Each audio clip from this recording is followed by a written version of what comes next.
Saya kira sudah menjadi pengetahuan umum bahwa setiap tanggal 10 Januari itu adalah momen bagi PDIP, salah satu partai besar di Indonesia, untuk merayakan hari ulang tahun mereka.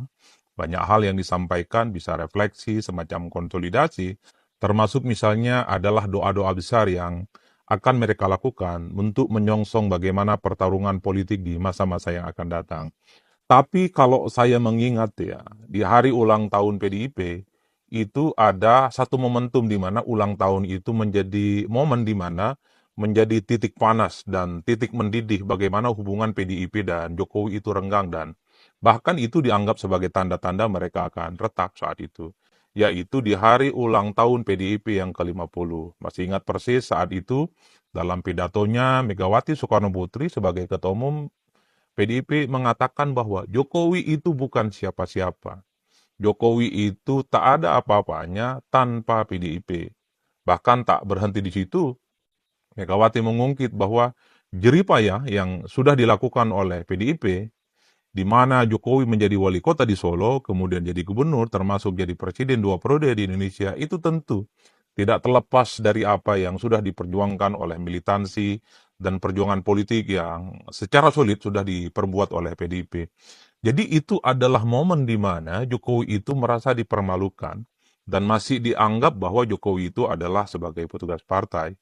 Bahkan dulu masih selalu diamplifikasi, orang ingin membuktikan sebenarnya apakah Jokowi yang bukan siapa-siapa tanpa PDIP, ataukah justru PDIP lah yang kemudian bukan siapa-siapa tanpa Jokowi, karena ada keyakinan bahwa ketika Jokowi maju diusung oleh PDIP, itu adalah momen di mana PDIP itu rebound secara politik, memenangkan pertarungan Pilpres secara beruntun untuk yang kedua kalinya, 2014 dan 2019.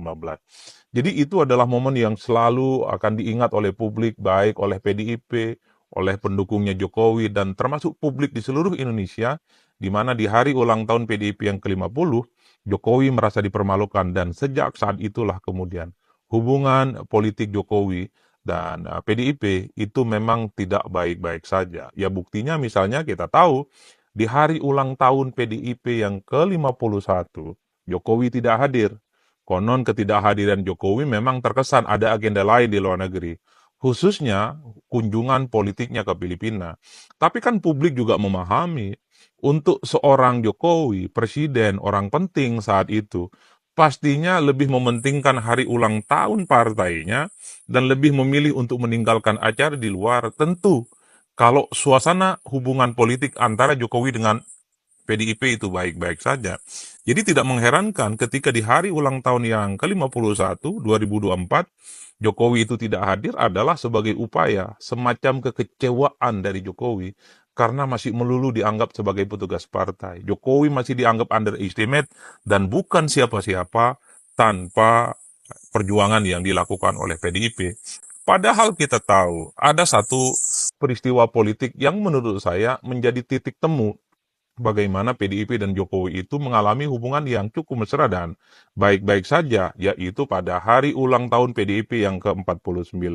Semua orang ingat persis saat itu bagaimana dalam pidatonya, Megawati Soekarno Putri memuji Jokowi setinggi langit. Jokowi dipuji sebagai presiden terbaik, pemimpin terbaik yang berasal dari rakyat biasa-biasa saja. Dan bahkan kalau tidak salah, publik masih mengingat pidato Megawati saat itu, bahwa mungkin Jokowi itu adalah sebagai pemimpin yang belum bisa ada orang yang menyamai karir politiknya. Bisa dibayangkan, Jokowi ini adalah pemimpin yang inline karir politiknya, wali kota Solo, kemudian naik kelas menjadi gubernur di Jakarta, dan menjadi presiden 2 periode berturut-turut. Itu dipuji sangat luar biasa. Bahkan kita juga masih ingat ketika hari ulang tahun yang ke-49, saat itu masih kurang lebih sekitar tahun 22 ya, 2022, di mana Jokowi itu dinilai sukses sekalipun energinya habis untuk menanggulangi persoalan COVID, tapi pertumbuhan ekonomi di Indonesia itu masih jauh dibanggakan. Saat itu adalah bagaimana hubungan Jokowi dan PDIP mesra. Tapi setelah itu, Megawati dalam pidato politiknya sekali mengungkit bagaimana peran politik PDIP kepada Jokowi itu sangat luar biasa. Jokowi tidak akan jadi presiden kalau tanpa PDIP. Jokowi itu bukan siapa-siapa tanpa PDIP. Sambil ditunjuk-tunjuk di depan muka umum, para hadirin yang saat itu, para pendukung Jokowi di luar PDIP itu kan bereaksi dan bahkan banyak mereka yang tidak terima. Kelompok-kelompok relawan, kelompok-kelompok aktivis yang selama ini berada di balik perjuangan Jokowi itu melakukan protes dan resistensi. Mestinya PDIP itu menganggap Jokowi itu sebagai milik seluruh rakyat Indonesia. Jangan lagi dituduh hanya sebagai petugas partai. Jangan lagi mengungkit-ungkit bahwa apa yang dilakukan oleh PDIP itu semata-mata membuat Jokowi menjadi presiden. Karena begitu banyak orang yang menengarai jadinya Jokowi jadi presiden 2014, itu tentu tidak terlepas dari relawan-relawan yang kemudian berjejaring di banyak tempat.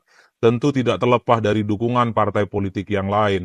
Tentu tidak terlepas dari kelompok-kelompok politik, terutama dari kalangan aktivis, gerakan civil society, pro-demokrasi, yang semuanya berada tegak lurus bersama Jokowi.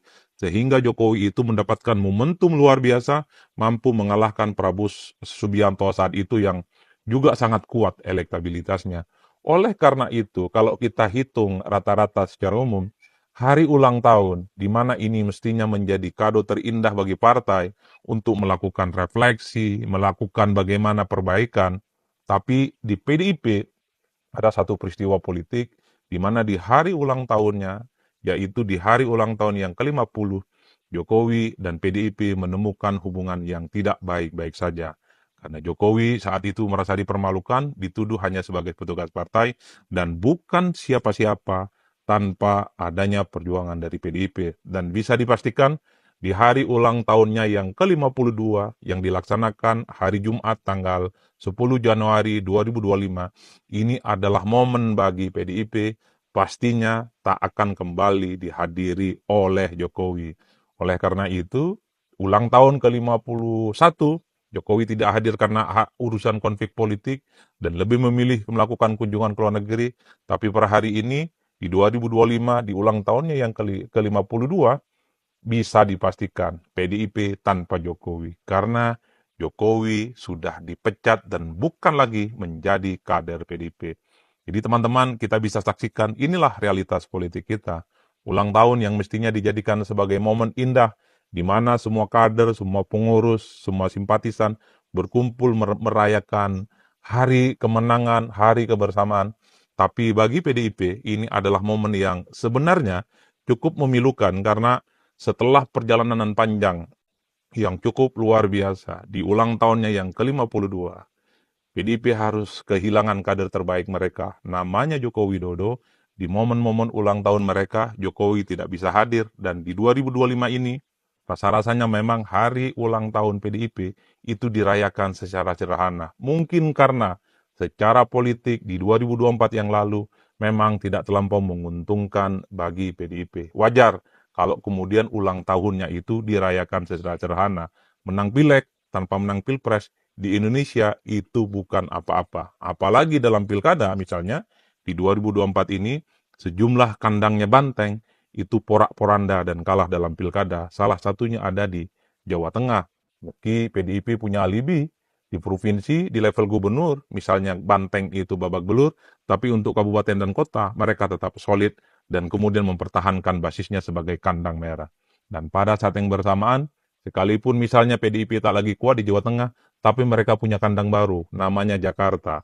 Setelah dikeroyok oleh Kimplas, nyatanya Pram dan Sidul mampu memenangkan pertarungan di bekas ibu kota Indonesia, namanya Jakarta. Saya kira di situ, ulang tahun PDIP yang ke-52 bisa dipastikan menjadi titik klimaks bagaimana hubungan Jokowi dan PDIP itu sepastinya berakhir dan ke depan sepertinya agak sulit untuk bisa diselamatkan.